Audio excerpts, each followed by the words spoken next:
So finally on June 13th, 2004, I was released to the halfway house in Jacksonville, Florida.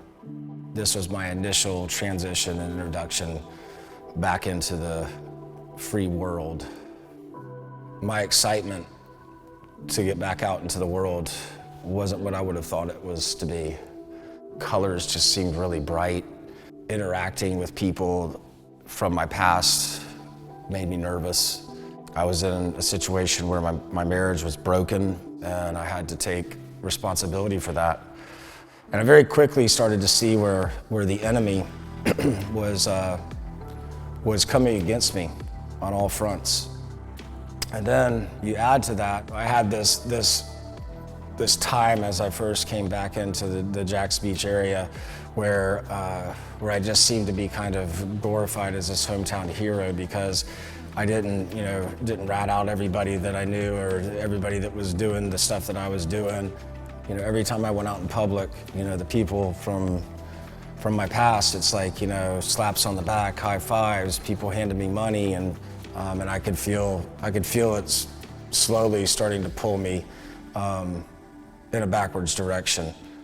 And then one night, I'm out to dinner with my wife trying to work things out, and somebody I don't even recognize comes in the bathroom, slaps me on the back, tucks a little something in my shirt pocket, and says, "Buddy, everybody loves you. That one's on the house." Look at my pocket, pull it out, big old chunk of cocaine. I would have never ever thought. That night, I said, wow, it's been a while. Maybe just a little pinch, maybe that wouldn't hurt. Just taste it, see if it's real. You never know. And so I did. And the next morning, my probation officer is standing right on my doorstep with a cup in his hand. 4 months later, here I am, and I've already failed and fallen on my face.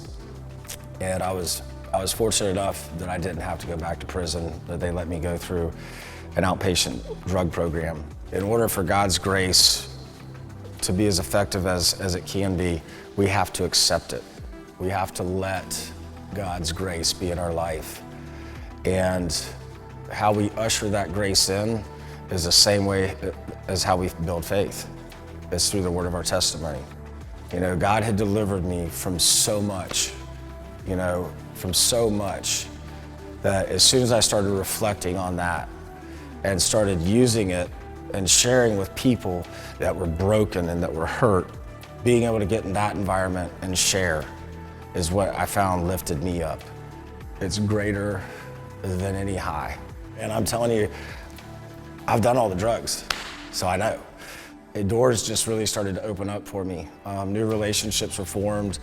I was asked to lead different ministries. I was asked to talk with troubled youth. After my second daughter was born, Marty, I acted somewhat as an assistant director of children's church, working with young kids. But I really felt in my heart that I wanted to work with older children. I was so excited when Ryan asked me to be a life group leader. And it meant, time away from both of my girls. But it also gave me an opportunity for growth. And now this year, Peyton's a life group leader and Marley's in 6th grade. And what last year was something God was just asking me to be obedient in, this year has been a reward for even more time with my girls. As I started to look back over the years before, I could see where God had been adding more and more opportunities. And as I reflected on my testimony and I prayed about it and I asked God's grace to come into my life, I started seeing more and more opportunities that God had been putting on my plate and how he had started to elevate me a little bit. And I'd also seen more and more where God had reduced the pieces of me in business and ego, and bad relationships. And that is the liberty and the freedom that God's talking about all the time. That's the liberty and freedom that God wants all of us to experience. And that's just a piece of it. That's where I'm at today. That's the freedom I have from everything that's said and everything that goes on around me today, because I know the truth that God has for me, and nobody can move me from it.